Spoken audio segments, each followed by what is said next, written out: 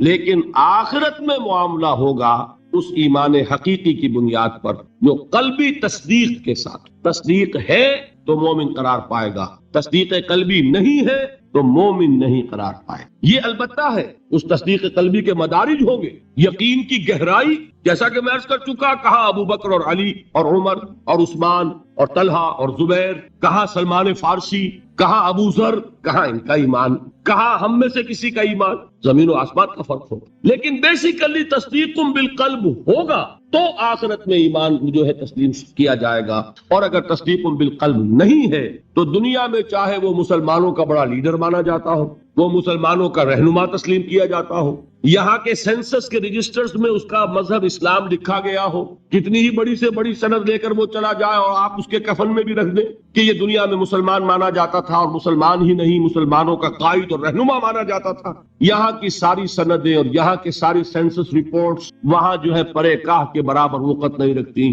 وہاں تو ایمان ہوگا دل کا تو ایمان ہوگا تسلیم, اور اگر تصدیق قلبی نہیں ہے تو اقرار باللسان کی بنیاد پر کوئی شخص وہاں مومن نہیں مانا. یہی وجہ دیکھیے اس ایمان مجمل کے الفاظ کو پھر دہرائیے, کتنے جامع الفاظ ہیں. میں خراج تحسین ادا کرتا ہوں اس عالم کو کہ جس نے یہ الفاظ مرتب کیے, اس لیے کہ یہ الفاظ حدیث میں نہیں, یہ کسی بہت بڑے عالم اور امام, میں تحقیق نہیں کر سکا کس کے ہیں, لیکن یہ کہ بہت گہرا جو معرفت ہے دین کی, دین کا فہم, جس کو کہ تفقہ فی الدین کہا گیا, ایک ان ڈیپتھ انڈرسٹینڈنگ آف دین جن کو حاصل تھی, وہی یہ لفظ متعین کر سکتا ہے.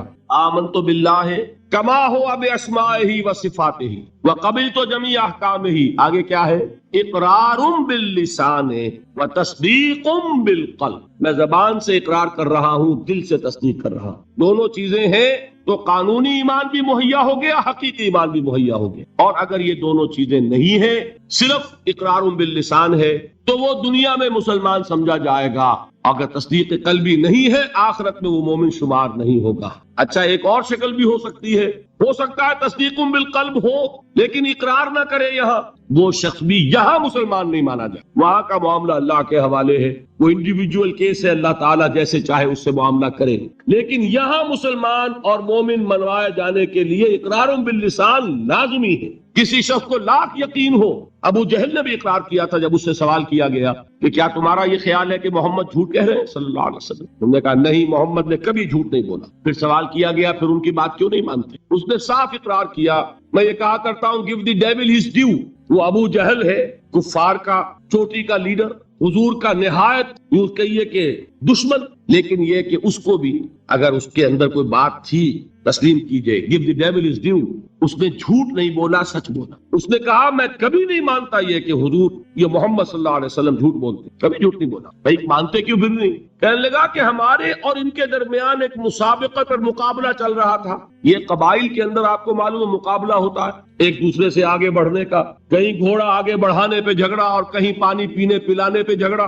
تو قریش ایک قبیلہ ہے، قریش کے گھرانے ہیں یہ، بنو ہاشم، بنو امیہ، بنو عدی، بنو تیم، بنو فلاں۔ تو اس نے کہا کہ ہمارے اور بنو ہاشم کے درمیان ایک مقابلہ تھا، مسابقت تھی، ہم کندھے سے کندھا لگائے آ رہے ہیں آج تک، ہم نے آگے نہیں نکلنے دیا بنو ہاشم کو، انہوں نے سخاوتیں کی، ہم نے ان سے بڑھ کر کی، انہوں نے لوگوں کو کھانے کھلائے، ہم نے بڑے دسترخوان بچھا دیے، ابھی تک تو ہم کندھے سے کندھا ملائے آ رہے ہیں، اگر ان کی نبوت مان لیں تو ہم قیامت تک کے لیے نیچے ہو جائیں گے، اور یہ مجھے گوارا نہیں۔ اور مثال چاہیے، قرآن کتنی مرتبہ کہتا ہے کہ یہود کے علماء حضور کو اس طرح پہچانتے تھے جیسے اپنے بیٹوں کو پہچانتے، یعرفونہ کما یعرفون ابناہم، ایک شخص لاکھوں میں بھی اپنے بیٹے کے پہچان میں غلطی نہیں کرے گا، وہ مثال دی ہے اللہ تعالیٰ نے، ایسے پہچانتے ہیں محمد کو جیسے اپنے بیٹوں کو پہچانتے ہیں، لیکن ایمان نہیں لائے۔ ایک استثناء، حضرت عبداللہ ابن سلام رضی اللہ تعالی عنہ علماء یہود میں سے جو ایمان لائے، باقی کوئی ایمان نہیں لایا۔ کیوں؟ کہ آج تک تو ہماری سرداری ہے، ہماری چودراہٹ ہے، لوگ ہم سے فتوے مانگتے ہیں، لوگ ہم سے آ کر پوچھتے ہیں، ہمارے ہاتھ چومتے ہیں، اگر ہم محمد کو مان لیں، ہماری سیادت، ہماری قیادت، ہماری چودراہٹ